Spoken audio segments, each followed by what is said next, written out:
大家午安，我是陈燕莹，欢迎来到全球大量化哈。今天同样要邀请到是我们最棒的嘉宾郭正亮老师，老师好。好，老师呢就很简短的开了头原因是因为我们今天要来聊一聊什么？今天其实有分几个段落啦，很简单讲一下，包括了在中东这边的一些情绪哈。原因是因为以加战争一直没人停歇，旁边有没有火，有可能变成区域性战争。伊朗跳出来了，美国现在也出手了，会真的两个对着干嘛？今天要请老师好好讲。另一个呢是美中持续的在非洲这边进行角力，一个才刚去，一个才刚离开，一个马上就来，这一局应该怎么看？最后我们会回到亚洲这边来看一下整个西太平洋这里的一个状况，然后你就看到了这个亮哥开始被侵污啊，为什么呢？因为全身发热，全身发热。虽然呢，现在是在台湾这边寒流来袭，但是他可以心里暖乎乎的原因是，来看看我们现场的这一碗朋友啊，给它起来哦。不是有盒子吗？盒子叠陶景啦，我们那个专业的，我们这专业的，我们在喝什么？为什么亮哥马上暖乎乎？来哦，我们现在在喝的是这个叫做黑蒜虫草炖乌鸡。其实呢，在这个冬天的时候，很多人都会希望能稍微进补一下。那虫草蛮多人在用的，冬虫夏草算是一个非常珍贵的中药材了啊。那可是问题来了，在这一次呢，不是只有虫草而已，我们还加了什么？我们还加了黑蒜。在这里面呢，其实如果呢，你有吃里面的黑蒜吗？有哈。这个就是黑蒜，来帮我拍一下好不好？来，这个就是黑蒜。好，黑蒜呢，它就是黑蒜头，然后在里面呢，基本上它已经炖到是一个一放进嘴巴里面会化掉的状态。完全不用咬。这个红枣，还有红枣，所以呢，它其实有蒜味，但我个人觉得那个蒜头已经炖到是甜的。不是那种很辛辣的味道，好，是一般小朋友都很喜欢吃有甜甜的味道，再加上里面呢，刚刚亮哥特别讲到，我们放了有黑蒜这种东西，你不知道吗？有啊，蒜精啊，有一阵台湾很流行啊，然后就开始有黑蒜，白色的吗？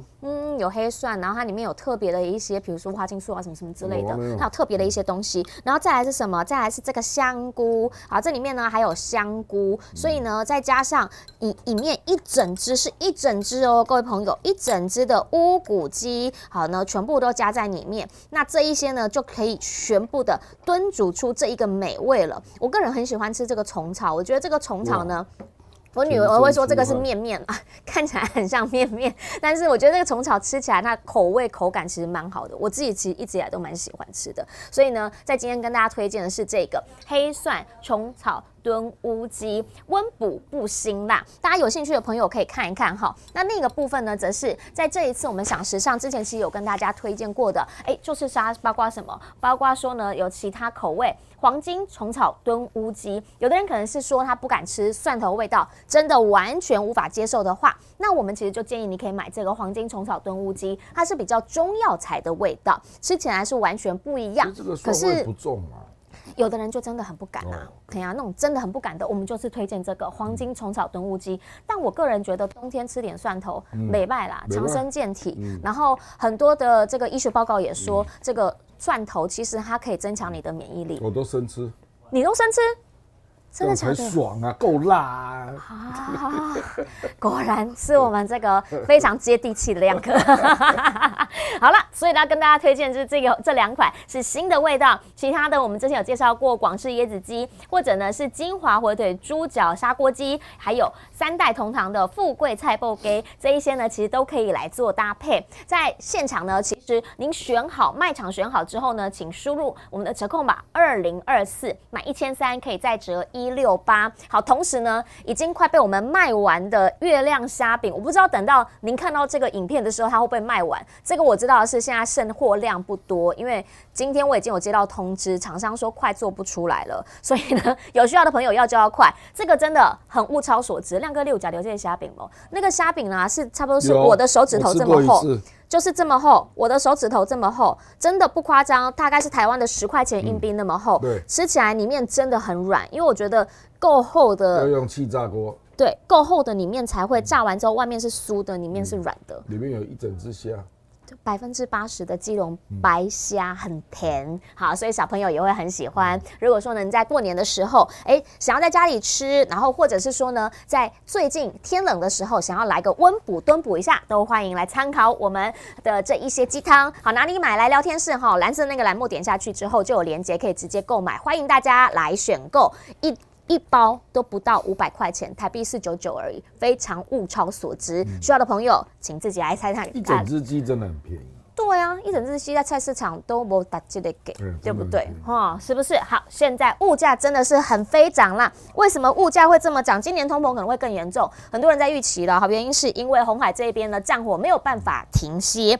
现在呢，我们给您一张这个叫做中东地图。好，为什么呢？因为现在是到处轰来轰去，轰来轰去。今天出手的是美国，美国被轰了150次之后，终于动没掉啊。报复性的反击，直接呢，他们空袭伊拉克境内的伊朗民兵组织。同时呢，在今天，他们的这海军司令还直接跳出来讲了。讲法就是说呢，基本上他们现在是看到了伊朗直接参与这个胡塞组织，所以他就认为啦，你们那一些胡塞组织说跟伊朗没有关系，但是他就是接受你的这一些资源，你的这一些武器，所以你怎么能说跟你完全没关系？两个看起来这样好像对上了，因为呢，现在英国、美国大概24个国家哈，现在已经是决定要一起来反攻。五角大厦先前被他们内部很多人诟病，说为什么不硬起来？为什么不硬起来？现在呢，已经摧毁了25个目标。经济学人开始问，所以伊朗跟美国一直以来大家都希望这个地区已经有以巴战争了，是不是其他地方可以安息？有没有可能真的两边会真的尬起来？请教亮哥怎么看？没有，他没有直接去打伊朗啊。对啦，但是还是一样，他就说直接参与就应该直接去打伊朗啊。哦，但还是没有真的打伊朗。本来就没有啊。我跟你讲，那个伊拉克他是在报复啦，因为伊朗上次不是去伊拉克，美国使馆旁边那个摩萨德被炸掉了。那当然可能也有伤到美军啦，我猜啦。你说那一次的他那个地方那次炸了叙利亚，也炸了伊拉克嘛。对啊，美军基地叙利亚那个应该有被炸到了。那美军基地只要被炸，他是一定报复的。可是你怎么没去打伊朗，还是打伊拉克啊？所以基本上还是拿代理人出气嘛。就伊拉克的圣城旅，或者黎巴嫩真主党，对，或者也门的胡塞武装，对，这个背后都是伊朗啊。是这个还有一个专有名词，叫什叶之湖啊。对，叫 Shiite Crescent 它有专有名词啊。是，就是这边画一个弧度，就是伊朗在阿拉伯半岛的势力范围，代理人势力范围。这个长期都这样了。事实上，美国也不是刚知道，那始终没有去打伊朗，为什么？你有没有想过？我跟你讲，美国现在很头痛啊，因为你不能看这种地图啊，这种地图没有那个高低啦。你说高原？你要看出它的地形图啊，就是说，这个伊朗，你只要一进去，我讲地面部队了，你就碰到高原500公尺，所以你就仰攻啊，就没有办法打。那你如果去空袭，那它大部分的导弹啊，还有飞弹啊，无人机啊，都放在山洞里面啊，对，你也打不到。也门偏偏也都是这样，也门海岸线，它一进来就碰到高地，没有像伊朗那么高啦，可是也有100-200公尺啊，所以就造成胡塞武装它很容易就在里面就散掉了。那因为胡塞武装不是一个政府嘛，它是一个游击队啊，所以美国也不知道打哪里啊，所以他只能够用雷达去侦测嘛，看到有导弹基地就去轰，看到雷达就去轰，就这样。对。可是轰了大概5次了吧？一般认为胡塞武装还有2/3，胡塞武装只有15000人那轰了5次还有2/3？对啊，你就知道不容易打到啊。那你如果要登陆，我跟你讲，你如果不登陆，真的是没有用。为什么呢？因为他用火箭弹。用无人机尤其是火箭弹，它的火箭弹跟导弹的射程啊，可以打到亚丁湾，对，那就几乎是苏伊士运河下来就是亚丁湾嘛，所以它打的距离很远啊，所以即使你可以把它赶出海岸线，你看它还是打得到啊，对，就除非你一直追，把它赶到很里面哈，那你去看那个面积有多大？那个海岸线是200公里，所以你如果要往内推，把它推到很里面，那面积啊，你要能够占据点啊，至少要动员几万人吧。美国不愿意啊，就是他真的要大批的人进去。对啊，那你会不会变成第二个阿富汗？因为阿富汗就是一个到处都是，就是什么山谷啦，然后各种部落啊，那塔利班就是这样崛起的啊。那你去打他，打不到啊。那就躲在高原各种山谷里面啊。所以现在美国碰到的情况就是这样，就是也门也是这样的地形。是。然后，更何况他不是真的要跟你作战，他是要去这个威慑那个过往的货轮嘛。对，激怒你。他打的又不是军事目标 ，poke 你一下。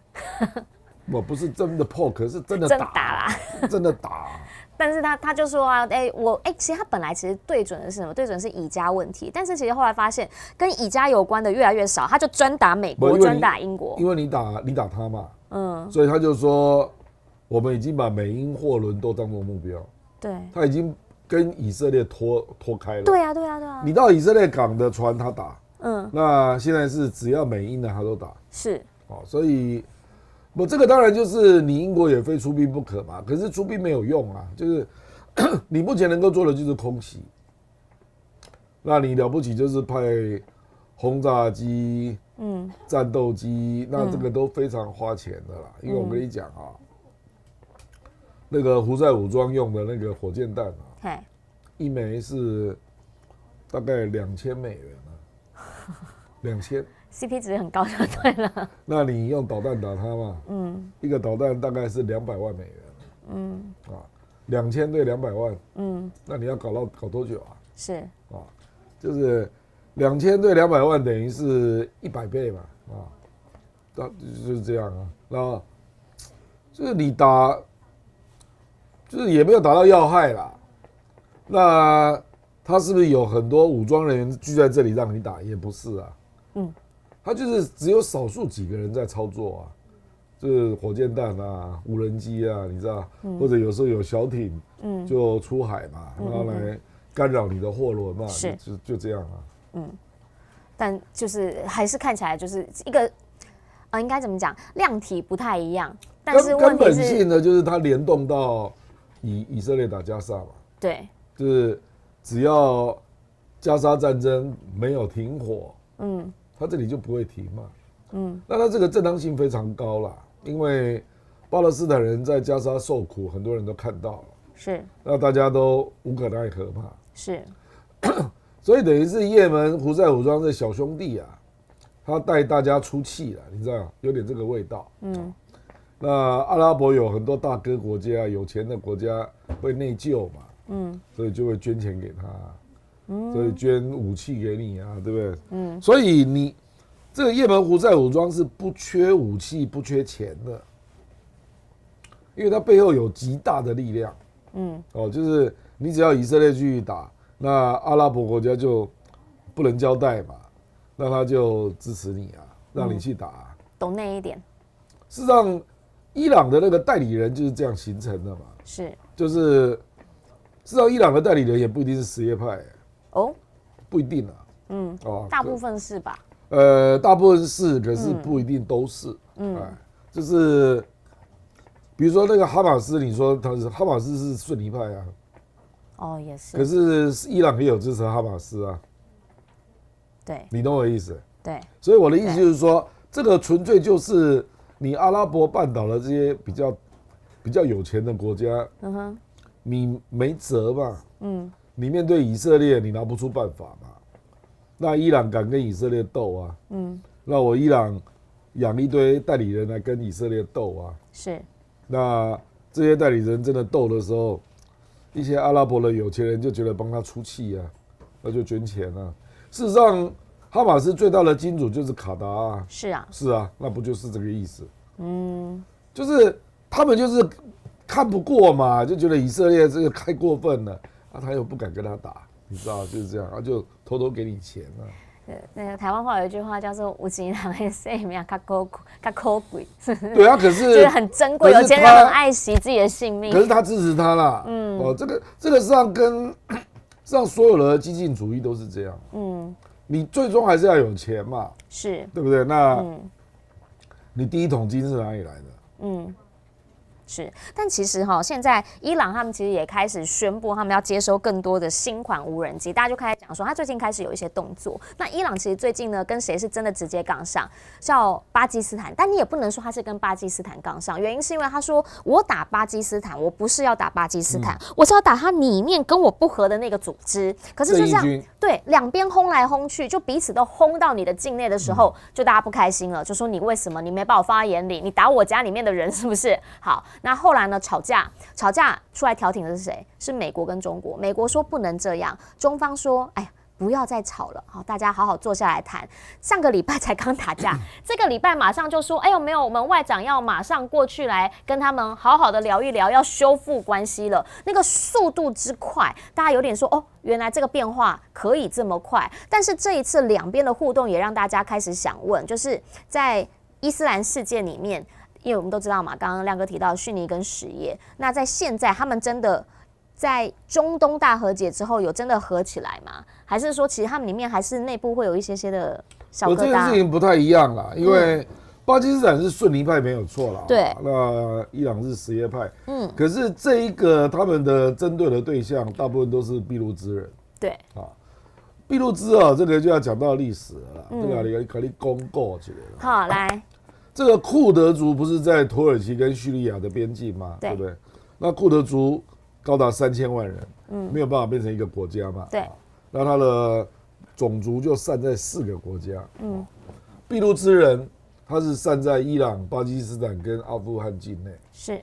他本来有一个叫俾路支王国啦，到后来被灭掉，然后他们就没有国家了。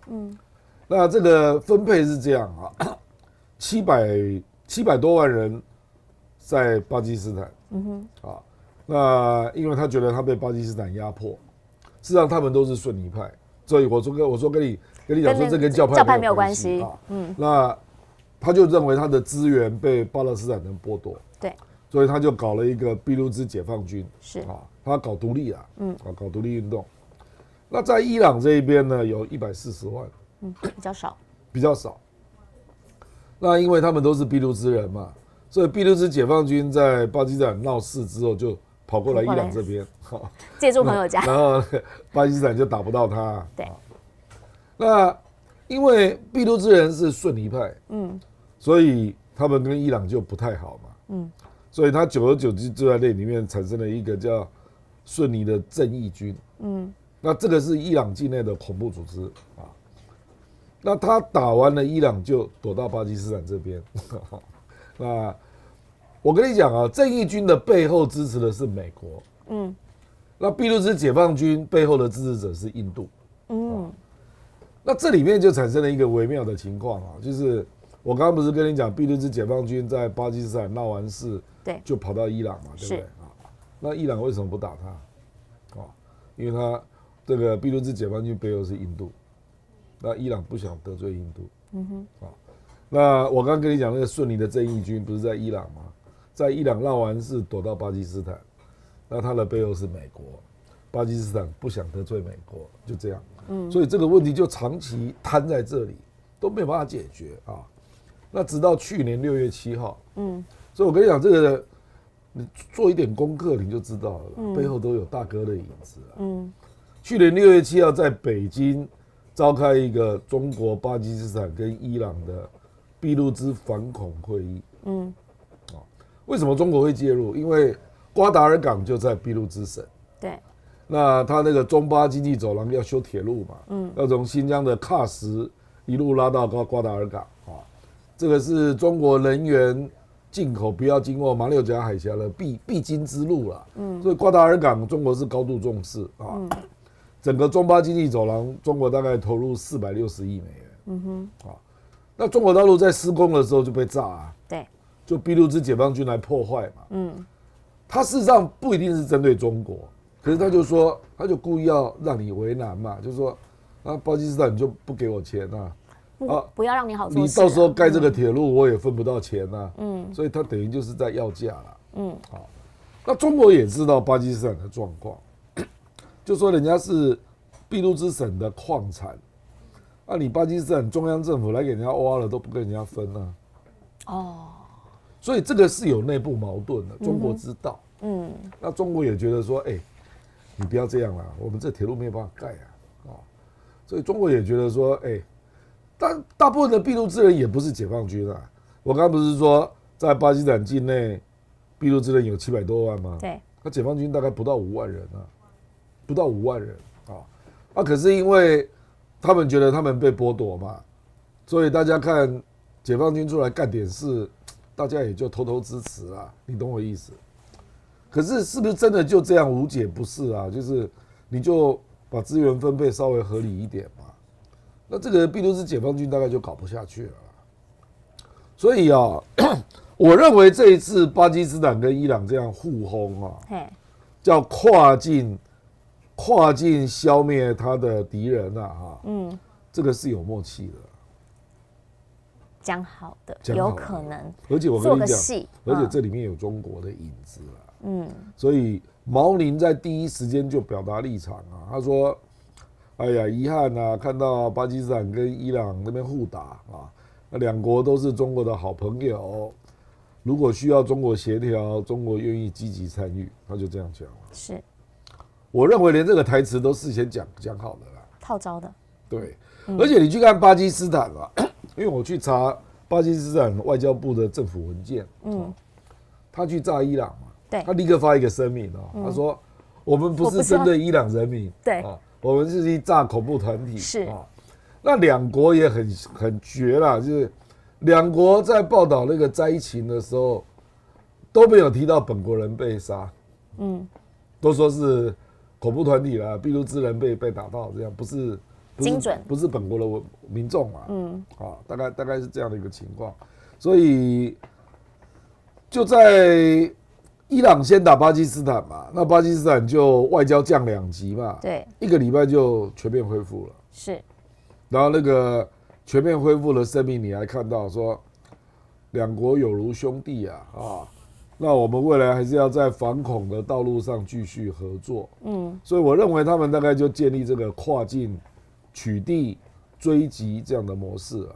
大概已经建立了。所以这其实就是在这一次的事件之后，因为现在双方等于外长要再回访嘛，然后要修补关系嘛。那这个过程当中，刚刚亮哥帮我们讲了，其实这里面很多人就开始在讲了，因为有中方的原因，所以大家就觉得说这里面中方是真的没有去动手瞧吗？还是说其实这瞧的也是让大家觉得说还蛮明显的？这个巴基斯坦的飞机就是枭龙啊，对啊，那事实上就是中国的技术啊，对啊。不，这个东西是这样啦，就是你如果要用导弹，牵涉到是中国卖的，或者是飞机，那一定会有导航的问题嘛，中国如果要搅你的局，可以把北斗关掉啊，也对哈，直接做就好了，他没有关掉啊，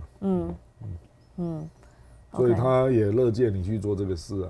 我实际上中国大陆我曾经看过一些报道啦，就是中国的那个工程师被炸死嘛，对，我记得他有一个那个中巴啊，就整个被炸啊，中国也是觉得很烦啊，说这个事情怎么没有办法处理？本来在想说可不可以派武警进去，可是后来并没有这样做，因为巴基斯坦坦白讲也是一个主权意识很强的国家啦，他就觉得说我们来处理就好，所以这次就处理了，就是这样。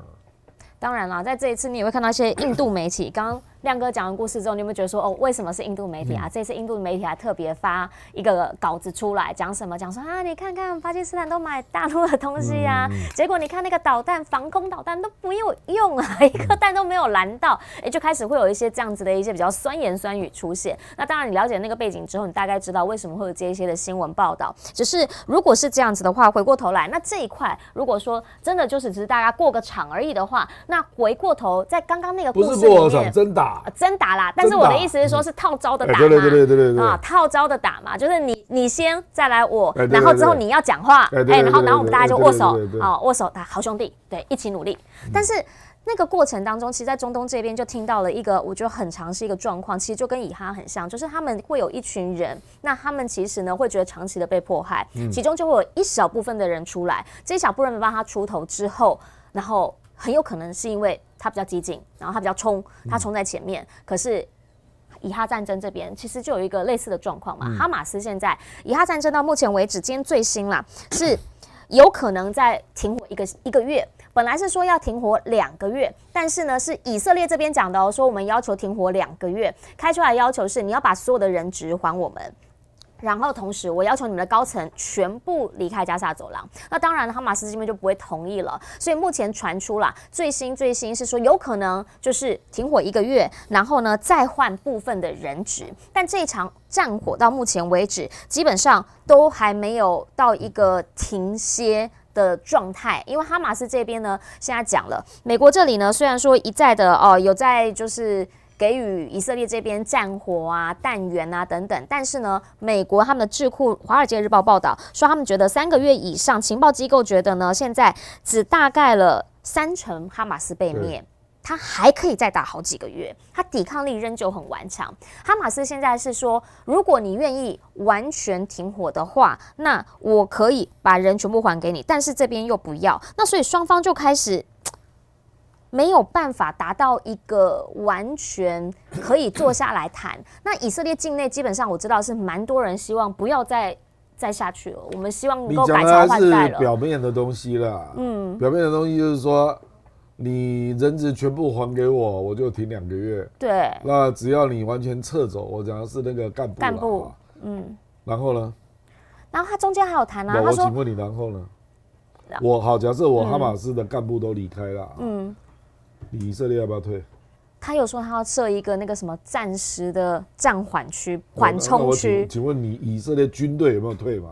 没有，他没讲到他要退。所以问题卡在这里嘛。你以色列怎么可以长期占领呢？这不是你的地方他可能还要第3阶段啊，他要来找一个人来帮忙这边共管啊，没有方案。对不对？你这样讲叫做没有方案。就哈马斯要的就是我退你也退，大家，然后请巴勒斯坦政府进来嘛。就你没有资格在这里嘛，所以以色列事实上是没有方案的。以色列你凭什么叫人家离开啊？这是人家的家你凭什么叫我离开啊？我就是住在加萨啊。我为什么要离开？而且哈马斯的人有4万人你刚刚讲说干掉了38嘛，还有28000人比胡塞武装还大，而且你也知道它下面有一大堆地道嘛。对，所以他在哪里你也不知道啊。所以我跟你讲了，这个问题的困难点不是以色列提出这种，这根本不是方案是他想要怎么样？你一定要有撤军的方案。然后接下来要有治理的方案。我们讲停火之后一定要撤军嘛。对。接下来要治理嘛，就是要建立新政府嘛。你都没有主张啊。那我怎么跟你谈？事实上，中国、俄罗斯、阿拉伯世界都主张2国方案啊。对。以色列反对嘛。所以以色列是没有方案的。以色列的方案就是长期占领。他的方案就是我在这边，你走。哪有世界上哪有这种事？这我家啊，听起来是这样。是啊，那这是我家，你凭什么叫我走？那你为什么不走？叫人家走，那他要走去哪里？所以这根本不是方案嘛，所以我就跟你讲，这是什么屁方案嘛？这不叫方案嘛。所以为什么又会回到说不然就交换部分人质啦，让我们停火1个月啦？因为根本的解决方案没有出来嘛。根本的解决方案就像中国、俄罗斯、阿拉伯世界所讲的那样嘛，你要协助巴勒斯坦人建立他的政府嘛。对。那以色列不愿意嘛。我跟你讲白了啦，很多人严重怀疑啦，以色列就是要把巴勒斯坦人赶走啦。就又再一次历史要再重演，就是加沙要把人家赶走嘛。然后约旦河西岸就是用屯垦区鲸吞蚕食嘛。那在还没有鲸吞蚕食完成之前，就是种族隔离嘛。至少目前就是这样啊。约旦河西岸就是实质的种族隔离啊。是。那加沙地区就是不断的把你赶走嘛。那目前都暂时住在难民营嘛。对。你也没地方去啊，因为埃及边境也不打开啊，你也没有办法去西奈半岛啊。没人愿意收。西奈半岛可能就是以色列的目的啦，可是埃及不愿意嘛。就是人希望往那边去。是啊。那这个东西国际怎么能接受？你凭什么？我跟你讲啊，你这不只是占领人家，而且你还让原来的居民驱逐人家，不准人家回到原来的所居地啊，这都违反国际法。是。那两个都违反国际法，长期占领也违反国际法。驱逐人家离开故乡，这也违反国际法。我目前看到，在美国这边，他们又派出了这个中东问题特使，又去开罗了啊。那现在又说要谈，可是问题是我有看到去开罗就是要人家开边境啊。对，我有看到他讲说他反对以色列就是设所谓的缓冲区，我有看到这样子一个主张，但是他也没有再进一步的，至少拜登政府我没有看到他们再进一步的希望说，你以色列能不能做些什么事，比如说能撤军，你能够给一些更具体的时程。我再跟你讲一下历史背景。因为黎巴嫩南部啊，当初以色列就是接受美国的看法嘛，就说那边就弄一个缓冲区嘛，对，那联合国的部队就进来嘛，对，就维和部队啦就进来啊，结果维和部队搞不过黎巴嫩真主党嘛，所以黎兰那个所谓的缓冲区实质上被真主党占领嘛，对，所以为什么以色列不愿意让联合国进来嘛？为什么他要自己搞嘛？他觉得你记录不好，你没有你没有能力嘛，你管不住，或者他也不相信巴勒斯坦自治政府啦。因为巴勒斯坦那个约旦河西岸那个自治政府在历史上就是被哈马斯赶走的。对了，所以等于是历史记录，不管是联合国维和部队，或者巴勒斯坦的自治政府都不够烂吧，都不够力嘛。所以我以色列才说我自己来搞一个缓冲区，是这样来的嘛。可是问题是你没有资格当缓冲区的驻军嘛，你占领人家的土地嘛，你要么就叫旁边的阿拉伯的兄弟们派联合军队进来嘛。这也是一个方法啊。拒绝，阿拉伯国家拒绝。阿拉伯国家拒绝，我跟你讲啊，不是以色列拒绝，是阿拉伯国家拒绝。这个我已经研究很久了啦，所以我都知道卡死在哪里了。阿拉伯国家不愿意淌这个浑水。太困难了，这局很难，搞不定我完蛋。所以我跟你讲，这一局会搞成今天这个样子，僵局哈。阿拉伯国家是要负责任的啦。请问巴勒斯坦的问题是谁的问题？这不是应该他们整个阿拉伯这边的人要一起来帮忙吗？这是你说的，大家都是伊斯兰兄弟啊。他就只有嘴巴嘛，说我主张两国方案。那至于两国方案如何落实，他不介入啊。你如果要坚持落实两国方案，你不派军队进来，怎么可能呢？你懂我意思？所以在这里他就说了嘛，然后派联合国维和部队进来没用嘛，因为那是杂牌军嘛。除非你派进来的联合国部队叫中国军队，那就可能没有人敢动。那就有可能可以落实，你知道我意思？因为哈马斯也要敬畏你3分。可是这个没有人能打包票嘛。因为中国也不想介入到这个程度啊，因为这里又不干我的事，我为什么要介入呢？我说加沙啦，所以最合理的方案应该是阿拉伯国家你自己要进来嘛，不是吗？你不觉得这样听起来比较合理吗？听起来比较合理，对吧？他们为什么不进来？我事实上在这里就要批评他们的自私啦。就是说巴勒斯坦问题啊，阿拉伯人也觉得很烫手啦。那可是呢，他们散在各地变成难民，对不对？他们也烫手啊。哈马斯都是从难民营里面出现的。对啊。就是他长期没有得到解决嘛，所以他们就会激进化嘛，所以就会各地产生哈马斯嘛。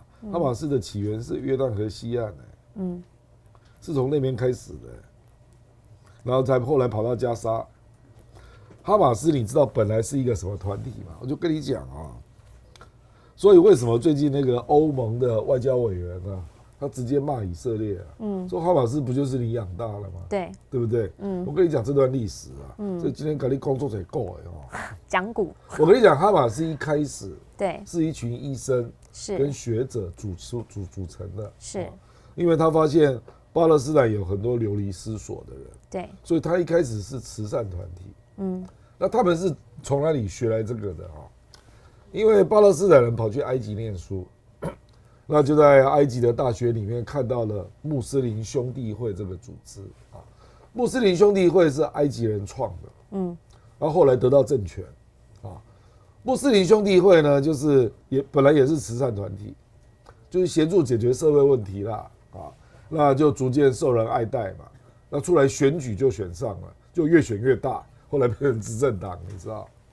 那结果这一群巴勒斯坦人就回到加沙，回到约旦河西岸，就开始弄，他叫哈马斯嘛，就开始组哈马斯，本来就是一个慈善团体啊，那后来以色列就介入，因为以色列那时候对抗的是阿拉法特，就是现在的巴勒斯坦政府。对对，那他现在叫法塔赫，就是巴勒斯坦解放组织。以色列那个时候的对手就只有阿拉法特，那阿拉法特是权威是够的，所以整个巴勒斯坦人就福音他嘛。对。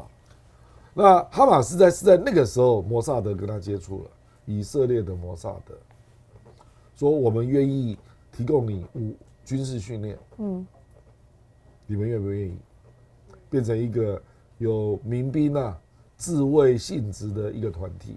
你们这样可以比较安全啊。那哈马斯团体一听，有道理啊。就开始接受资助，送他们到黎巴嫩受军训，你知道吗？那回来之后，他们就觉得，因为阿拉法特后来就死了嘛，对，就巴勒斯坦自治政府就一团乱，阿巴斯就掌权嘛，然后他们回来之后就觉得阿巴斯又腐败又无能，斗争就开始了，那一开始是用选举竞争，后来变成武装斗争，你知道吧？所以他就把那个法塔赫啦，这阿巴斯的力量从加沙赶出去，这样。哈马斯是这样来的，这个过程里面，你以色列是把人家军事化的重要的因素，所以你看那个欧盟那个博瑞啊，那个外交专员，直接把这个历史翻出来啊，说哈马斯今天变成这样，难道不是你造成的吗？就是这样啊。主要势力之间，他想要扶植次要敌人来攻击主要敌人，但后来慢慢养大之后，反而现在自己也不知道要怎么办。是啊，然后也僵在那边。但是到目前为止，这场战争其实对于……然后我再跟你讲后面那一段。好，你说。他们是从埃及的穆斯林兄弟会学会组织嘛？对。然后回到加沙嘛，对不对？穆斯林兄弟会现在是在野党啊，那现在掌权的那个政府啊，最怕穆斯林兄弟会，我怎么可能让你进来西奈半岛？这样你懂了吧？就是现在为什么埃及一直不让他进来的原因，因为你跟穆斯林兄弟会你们串好的，你们同源呐，你们串好的同源呐。我放他进来，我是在助长穆斯林兄弟会，而且是助长了很激进的一群穆斯林兄弟会，这才是可怕的地方。就是这样，是不是？所以你就看到每一个地方都卡死。可是真正的原因是，阿拉伯领其他的一些有权有势的国家为什么不进场？我认为真正的问题在这里。因为他只是有权有势，他很怕啊，他怕我进去之后，哪天变成来打我怎么办？我很怕。你不觉得这个？你不觉得这个很丢脸吗？你是正式的国家，你的军队还怕哈马斯？还大国他们最近武器也买蛮多的。是啊，那你怎么会怕哈马斯？就表示就是一堆烂人呐，我只能这样讲啊。就是我坦白说了，为什么伊朗他可能看到说美国打这么久了，怎么还只有3成？他就想说，那我怎么弄？我跟你讲啊，历史上也不是只有哈马斯对他造成困境啊。为什么伊朗在阿拉伯半岛有那么大的势力？我刚刚不是讲了3个民兵组织吗？对，都是伊朗的。对，真主党、圣城旅是。胡塞武装是为什么背后都是伊朗？那你阿拉伯在干什么？你沙特在干嘛？你约旦在干嘛？阿联酋、卡达，你们在干嘛？好像没有个像样的是啊，叙利亚、伊拉克一堆你们在干嘛？而且你们几乎都是什叶派，除了叙利亚之外，对，叙利亚不，你们几乎都是逊尼派吧？除了叙利亚之外，叙利亚是什叶派，那实际上伊拉克啊也是比较偏什叶派啦，那后来那个萨达姆胡塞被干掉嘛，萨达姆胡塞是逊尼派，哦，我跟你讲哈，这个要再跟你讲一段历史，因为中东实在有点复杂，真的，中东有2股现代化的力量，一股叫政教合一的革命党，就伊朗，那政教合一的反动的保守党就是沙烏地阿拉伯，革命派就是伊朗啊，那另外一种就是不要走政教合一的，他要走政教分离的，是，那他就走国家主义路线，埃及就是穆斯林兄弟会就是，他就是要走国家主义路线，那萨达姆胡塞就是这个系统，所以萨达姆胡塞他是军人，他革命成功，是，他是复兴党的党魁啊，复兴党就是这个意思了，就是我要用国家主义、政教分离这样啊，他是逊尼派的，他是少数军人夺权啊，那结果美国把萨达姆胡塞干掉，不是吗？结果伊拉克就变成逊尼派，变成什叶派，对。就美国这样有比较好吗？美国真的是有够蠢蛋，我觉得这个就是美国的中东的战略家出了问题了。就你把萨达姆胡塞干掉嘛，那透过选举，那自然而然就会选出什叶派政府啊，因为人比较多啊。是啊，叙利亚也是，所以呢，就让伊朗从伊拉克到叙利亚到黎巴嫩串成一条线，一路连起来，对，一路连起来。这中间本来有一个国家把它隔开了，那个国家叫伊拉克啊，就美国自己造成的，现在就变成他没有办法，因为你现在民选啊，对，你怎么选都是什叶派赢啊，伊拉克，他鼓励民主啊，对吧？民主就是票多的赢嘛，是嘛？那民主就是会选出这个派为主的政党政权嘛，就这样嘛。他没有算到这一步，因为他人口蛮悬殊了，7-3，对。蛮悬殊的啦，你怎么选都选不赢啊，就是这样啊，所以你就是美国意外的打开了，让伊朗拉进来，串出一条线了，变成这样。然后现在就看到了这一条线，基本上现在都是很直接的在校正，就是跟你讲说，如果什么感觉他的那个气势，我不知道这样讲对，他那个气势感觉就是已经是他其实是可以来当伊斯兰这边大家的老大的感觉。因为什叶派的人口在伊斯兰里面只占13%，其实大部分都是逊尼派，是逊尼派就是卡里法，就是以现有政权为主，那什叶派是讲究这个穆罕默德的血缘嘛，那结果他被压抑，那逊尼派几个大国都是逊尼派啊，巴基斯坦、埃及，还有土耳其啊，都是逊尼派啊。可是他们都不管，他们不想管阿拉伯半岛啊。那伊朗为什么你是少数派啊？为什么会在整个阿拉伯半岛有这么大的势力嘛？这个就是历史造成的，因为什叶派历史上都是被压迫的，所以他们变成战斗民族，真的蛮强悍的。不就是变成战斗民族啊？就是这个事实上也牵涉到波斯啦。波斯因为被阿拉伯吃掉嘛，那波斯呢就被迫要接受伊斯兰教嘛。是，实际上他本来不是伊斯兰教，他本来是拜火教。那他就不想被你统一嘛，所以他就刻意的选择什叶派。历史是这样来的。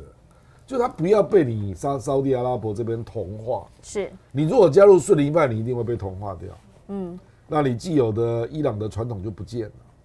那波斯人就是也很狡猾啦。他说好，我当伊斯兰啊，那可是我要当什叶派，结果现在变成什叶派最大的国家。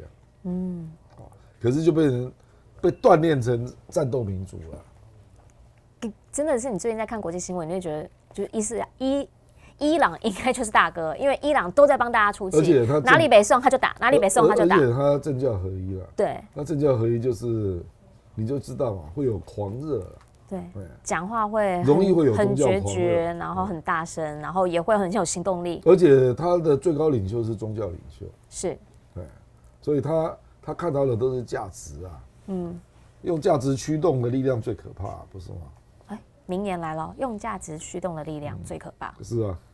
好，来另一个地方请教一下老师，您怎么样来看非洲这个地方？您怎么来看？好，原因是因为呢，当然啦，中国现在每一次开年，大家都知道了，他们的外长啊，或者是他们的这个外交事务的首长一定会先到非洲这边。那所以呢，王毅去完之后，那布林肯马上就去了西非，两个人去的国家呢不太一样。王毅是去埃及、突尼西亚，然后多哥跟象牙海岸。那布林肯呢是去维德角象牙海岸、奈及利亚跟安哥拉，那都去了象牙海岸。象牙海岸呢，我去查了一下，发现其实它跟中跟美这边各有一些基础设施、基础建设，然后再希望大哥们帮忙，所以呢，这次两边都去了。象牙海岸现在还买了这个大陆这边的轮式装甲车，等于说呢，它在两边各有一些需求。那另一个部分是美国，其实他在去年，拜登本来说要去非洲，后来因为太忙了就没有去。那这一回在非洲势力这2024的一个比拼，您怎么样来看这一局？你觉得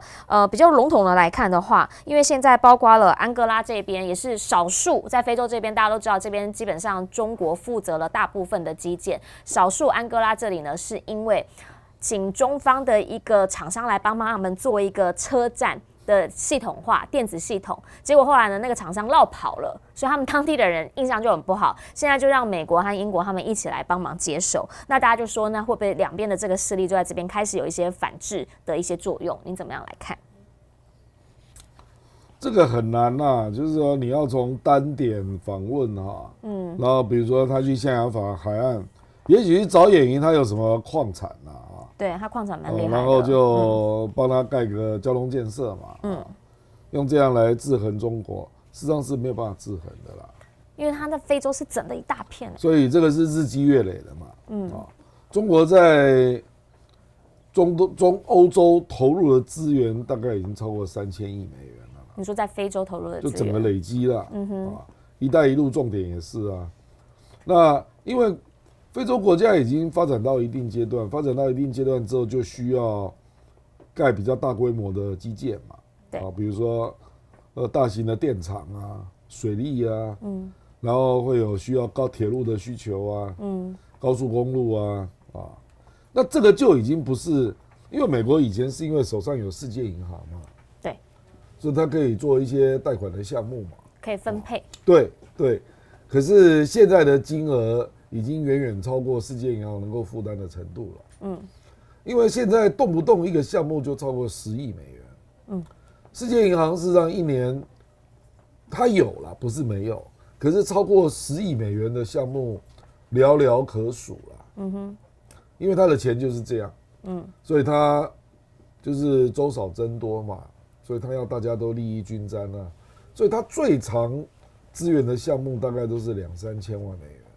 太少了，做不了基建。是啊，没有办法。而且因为它是公家单位，所以它就有一个程序一定要走就是有没有浪费啊，有没有腐败啊，然后就要进来调查你嘛。那个程序通常都会走1-2年。那对非洲国家来讲就很烦嘛。当然也包括非洲国家自己本身也有贪污了。状况也是不少了，就是那个过程他就很烦呐，就是他要的项目你不能给那么多钱，第二拿到你的钱还要接受你的监督，绑手绑脚，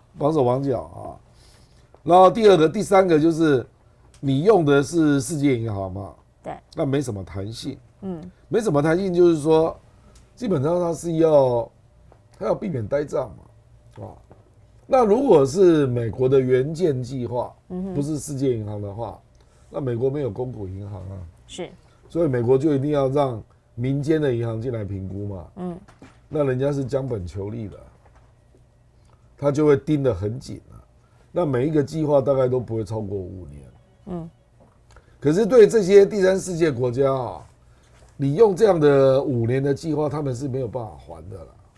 还不出啦，所以你就是要拉长嘛。对啊，你要把它拉到10年、15年、20年，对不对？慢慢摊提嘛。对。然后交通建设会引动经济发展，它逐渐有一些收入啊，国家税收才能慢慢还你嘛。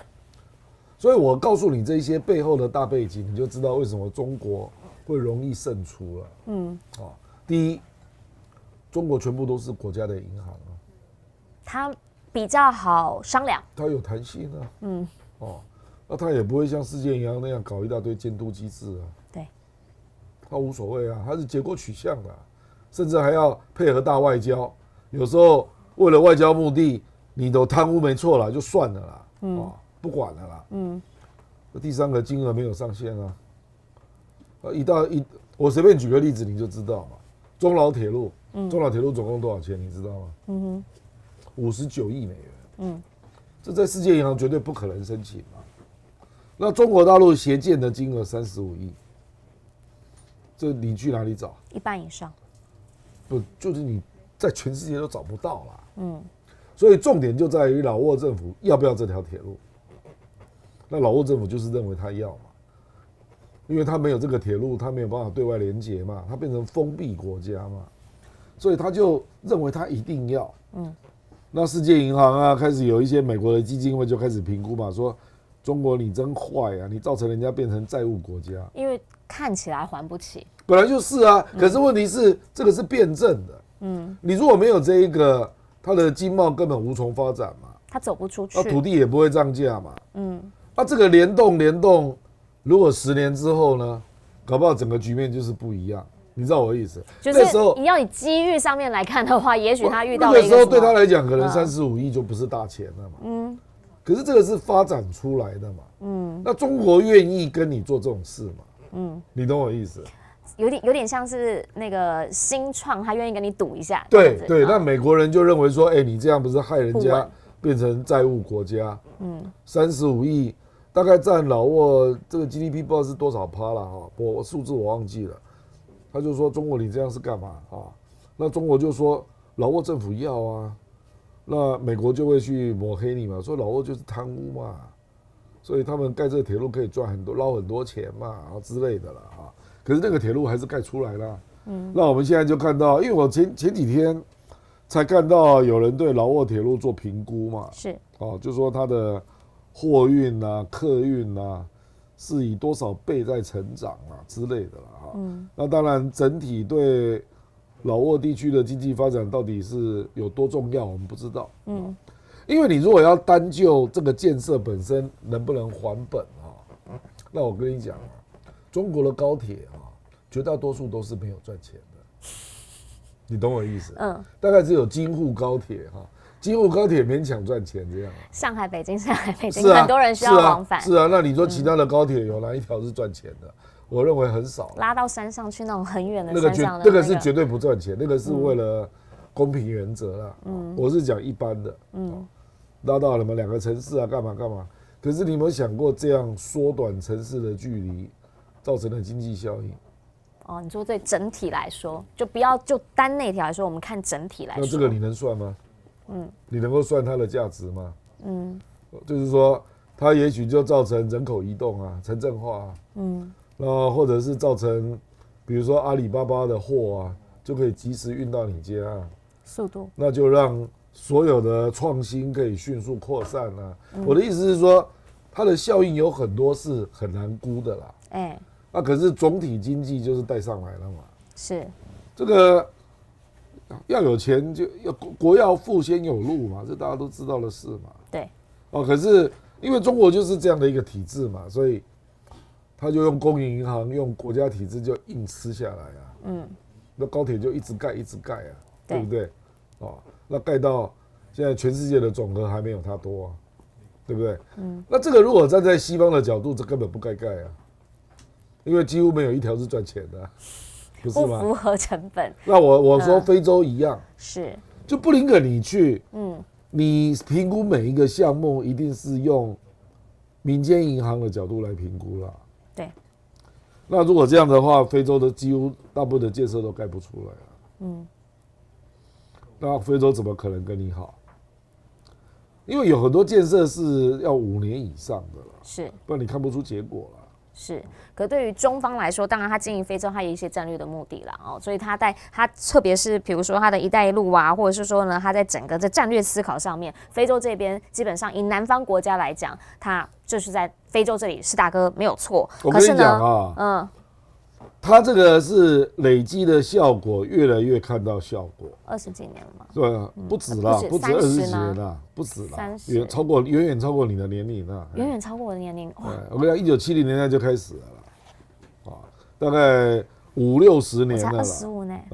我就跟你讲了，就是说，我的意思就是说，是，他这个就是盖多了，那个效果就会开始出现。是，那他现在在规划一个地方，就不一定只是一个国家，它可能是区域，对啊，这样在规划。铁路什么，它都是一条路，然后从哪里绕出来，然后是这样子挂这里。对，他现在为什么可以这样做？因为每一个国家都跟他有关系啊，所以他就可以找周边的国家一起来谈。比如说上次有一个布吉纳法索嘛，是，还有那个圣多美普林西比，我记得那本来就是台湾的邦交国了。对。结果那个时候我记得是圣多美普林西比，就是中国大陆就要在那边盖一个港口，大概要花我的印象中是3亿美元那这个远远超过台湾的负担，台湾最多给他2000万，那中国大陆这边用3亿美元，那我们这边就是说中国在搞金元外交嘛，是，可是中国并不是为了圣多美普林西比在盖的，它是为了周边的4个国家盖的，你这样，你懂我意思？是，就他搞外交已经搞到这个程度了啦。他不是为了这个国家，他是为4个国家在弄，那对他来讲就划算了。是，就变成这样啊。那怎么样来看？现在呢，2024开年之后，所有的世界局势，其实对于美国来说，可能他只在意一件事情，就是这件事情对我年底选举有没有效。好，那非洲肯定无效了。非洲无效，因为非洲一直都不是他的场嘛。那刚刚我们讲到了，在中东这边，以前是他的场，现在看起来好像也没什么路用。那怎么办呢？因为现在看起来就是他的怎么办？要下台啊？怎么办？他的民调就是一直掉，一直掉，掉到什么？来 ，NBC 给你一个最新的调查，以前年轻人说讨厌投川普，我为什么要投一个讲话不知道在讲什么，然后完全呢跟我们原本学的那一些什么民主价值啊什么都不一样的人？现在什么？你看看 NBC 现在的调查是发现说，不管是在哪一个年龄层，好像川普都还领先呢，那就会让拜登很疑惑，为什么会这样？一定是贺锦丽，因为他一直觉得说贺锦丽不好，贺锦丽不够格。为什么他已经80几岁了，这么老了还要出来？是因为他不想要让贺锦丽出头。现在有这样的讲法。你怎么样看年底这一场选战哦？原因是因为对于很多人来说，会觉得说，当然啦，这2个没什么新鲜面孔，没什么新意。可是川普4年前那个会。不管怎么样，都照自己的意志执行到底，真的有比较好吗？这样的美国真的有比较好吗？那就不讲说这次的选举才初选而已，就出现声位电话等等这些招数了。你怎么样来看最后？很少人像你看到那么远啊。什么意思？政治大部分都只看到说现在这个真烂这样，所以我要把它换掉。但他4年前，其实在不久之前，他才刚经历过那一些，所以他才换了这个人呢。我跟你讲，选举啊，选举的情绪是直接针对现在这个人做的好不好最在位者。对啊，所以我就要给你惩罚啊。那至于川普会不会又带来4年前？我跟你讲，你要对川普有一个公平的评价啦。我太偏颇了，是您说。川普如果不是新冠肺炎啊，我讲白了，他一定连任的啦。哦哟，他事实上经济相当不错。他是倒霉嘛，他2019年碰到新冠肺炎嘛，结果经济就全国闭关嘛，那突然之间大家就经济变得不好嘛，对不对？那川普有没有努力处理？有啊，有啊，莫德纳啦，还有那个 BNT 啦，他给钱啊，不是吗？所以他编了很多特别预算嘛，对啊，对不对啊？可是经济恢复不来嘛，因为这个疫情给你拖到2021啊，对不对？甚至到2022啊，所以川普就栽在那里啊，他实际上也输了不多对不对？那个我们讲美国那7个摇摆州，后来拜登大概是赢了4个吧，所以川普也不算大输啊，他就倒霉嘛，碰到这个事啊。那第二个就是，你没有发现川普任内都没有战争吗？啊，就是他也觉得说，为什么要花钱去做这些事情啊？他也不想啊。然后他说，他只要一上任，他马上就终结所有的战争，马上就不支援所有的战争啊。对啊，这样不是好总统吗？啊，你从美国的角度来看，不是啊，全世界也是啊。他在上来之后就做战略收缩嘛。不必要的战争就停止嘛，不是吗？那拜登战争有比较好吗？他现在不都掉到坑里面去吗？你说俄乌战争啊，蛮常踩到坑的，不是吗？对不对？而且死了那么多人，有比较好吗？所以我的意思是说，就是不喜欢川普的人，当然就是因为进步价值啦。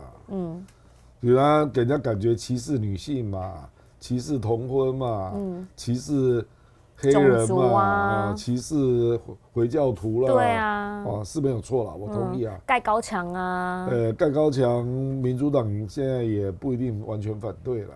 也是，他现在也知道这个问题很麻烦啊。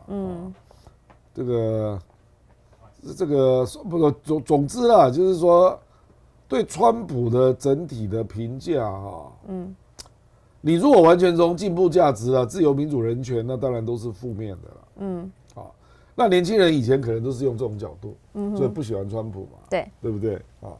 可是年轻人现在可能开始有别种角度了，因为他找工作了。当然啦，还有包括你拜登不知道在干嘛。我们战争，国务卿去了以色列已经4次了，对，毫无结果。那你是在干嘛？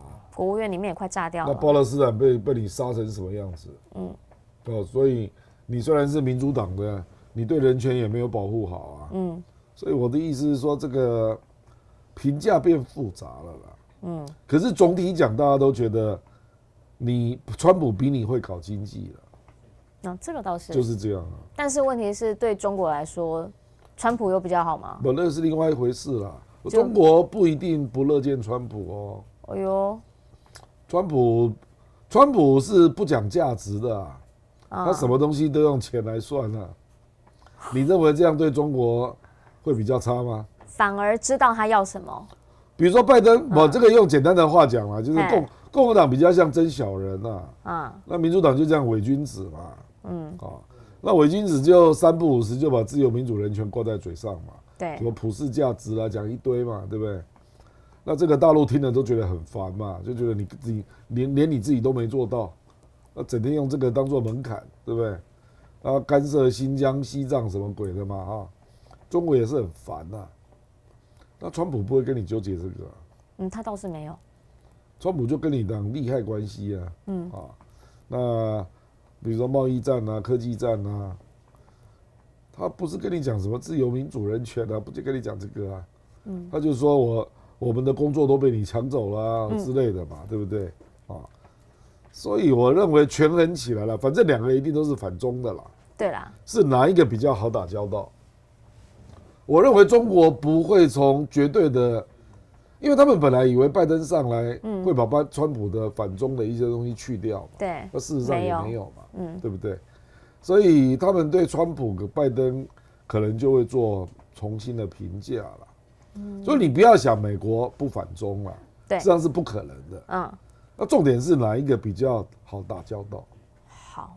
所以重点是未来到底哪一个比较好打交道？现在呢，其实才刚开年而已。那今年年底的时候呢，就会来进行选举，也就会知道一个结果，到底未来的美国领导人会是谁。不过在这一局呢，其实很多人都讲了，不管是谁对于这个刚刚亮哥讲到反中的情绪，好像已经就是变成了一定会正在进行中。这个 G2 就是一定是彼此之间在互相竞争互相在彼此来对抗，好，不管是怎么样，希望他们能够多多合作不要太常吵架，这样子对我们大家其实都比较好。今天的最后呢，要再次感谢亮哥，好，同时呢，也要再一次的提醒大家，冷冷的天最好的时候呢，就是喝鸡汤。如果说呢，您现在同样跟我一样是职业妇女的话，真心推荐，我自己是已经买了好几包，都没喝，我等一下要再来喝啦。我跟你讲，其实呢，我想要跟大家看一下，你知道鸡汤很多人会怕很油大家可以帮我拍一下这一碗吗？你看到目前为止它其实没有那种很油的感觉，有没有？我已经喝完了。你已经喝完，我知道啊。你看，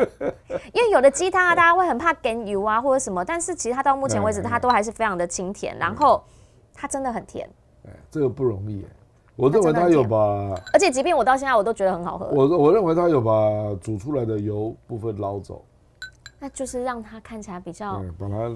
可是现在人要吃这样才健康啊！你要、啊、你要会觉得有啦，老一辈会说那个鸡油捞起来拌饭，哦哟。健康饮食啦，希望大家呢能够在冬天寒冷的天，这个寒流来袭的时候，能够暖暖身子。有需要的朋友呢，欢迎直接在网络上来订购了。均一价499，里面一只完整的鸡，还有冬虫夏草，以及呢不同的口味可以来选择。非常感谢大家，而全球大量化呢也非常谢谢大家的支持了。下一个星期同一个时间，我们同样线上见，拜拜，拜拜。